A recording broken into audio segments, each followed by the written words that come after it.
I don't think I need to say much to get this video started. Play the intro.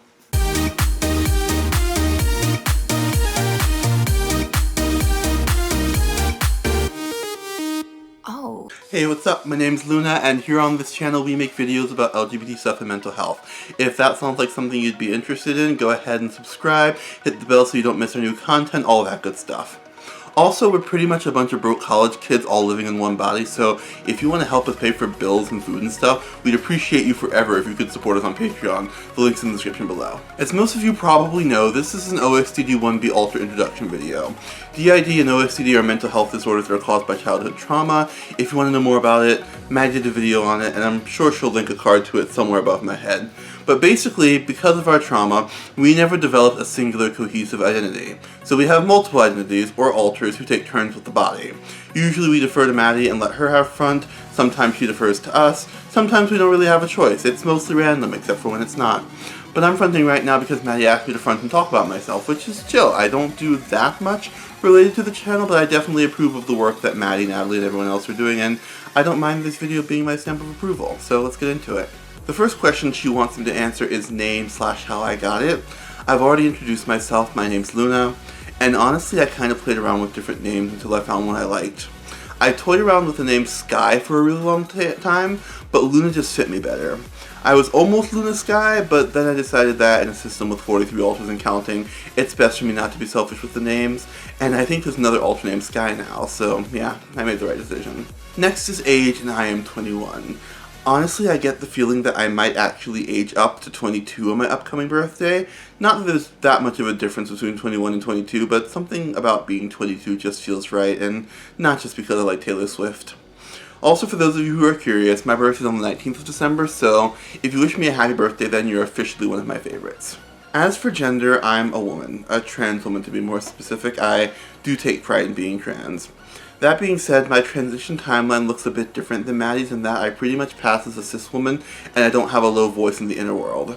It's definitely not high like Natalie's, but it's average femme. That being said, I don't dislike the body's voice the way that Maddie and Natalie do. I think it's a perfectly nice voice, and of all the voices puberty could have given us, I'm glad we got this one. Also, I use she, her pronouns exclusively. I am very much not an MB, which obviously isn't to say that I have anything at all against MBs or that binary people can't use whatever pronouns they want, but I personally identify very solidly on one side of the binary, and I use the pronouns that I think best reflect that. Next is sexuality, and I am bisexual in the traditional sense of liking men and women. MBs are cool too, just never dated one. I say all that because I think it's kind of funny, not in a ha-ha way, but in an aw-how adorable way, how Maddie's exploring the idea of being bisexual because she likes MBs and femboys. Like, she's so preoccupied with being exact with her sexuality, and I think that's great. Like, seriously, being conscientious is a wonderful trait. But personally, I like to keep things simple. I like guys and girls. As for my role in the system, I'm a protector. I'm not exactly sure what kind of protector I am, because I'm not much good in the fight, and I'm much more likely to get us in trouble than Maddie is. But for whatever reason, I know in my gut that I'm meant to protect the system from something, and that's exactly what I'm gonna do. Somehow. Next is inner world appearance, and I actually think I look like I could be Natalie's cousin, mainly because we're both blonde and on the paler side. My hair is super curly though, and Natalie's hair is straight. My eyes are either bluish green or greenish blue, depending on the lighting, what I'm wearing, all that good stuff.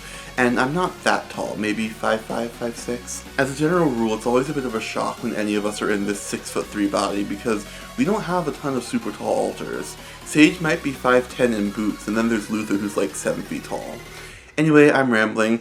Here's a picture of myself that I made in Dollify. It's pretty accurate, except my hair isn't that long. As for my favorite musical artist, I'm definitely a dance pop, electro pop, EDM kind of girl. I'm very similar to Maddie in that regard, but as a general rule, I prefer the late 2000s, early 2010s, older Gen Z music, and Maddie really likes keeping up with modern stuff. I like nostalgia. Call it a vice. As far as specific artists go, I like artists like Taylor Swift and Ellie Goulding, but I also like artists like Calvin Harris and Martin Garrix.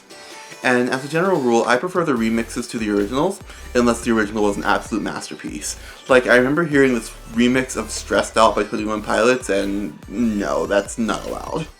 I'm notorious for only knowing that one song by that one group. Like, Every Time We Touch by Cascada, iconic, but that's the only song I know by them.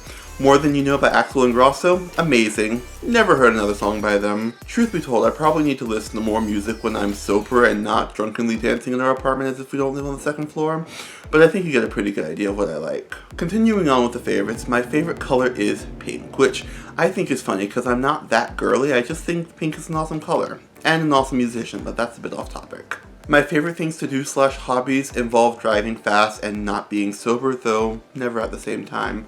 Like I said, I'm a protector, I take my job seriously.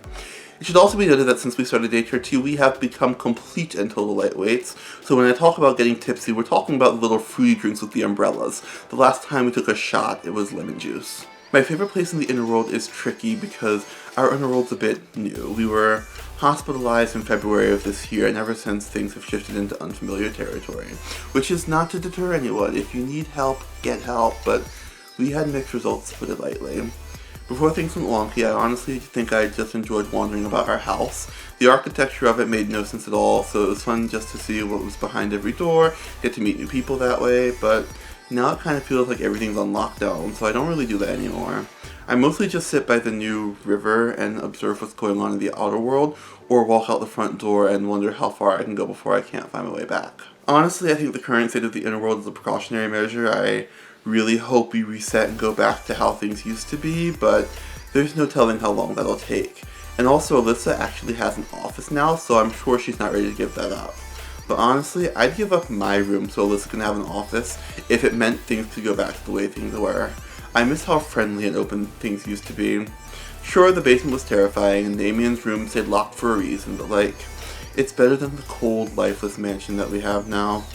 And besides, Maddie's all but blocked from accessing this inner world, which kinda sucks because even though we don't hang out all that often, I don't like the fact that there are alters who can't manifest, at least partially, in the inner world.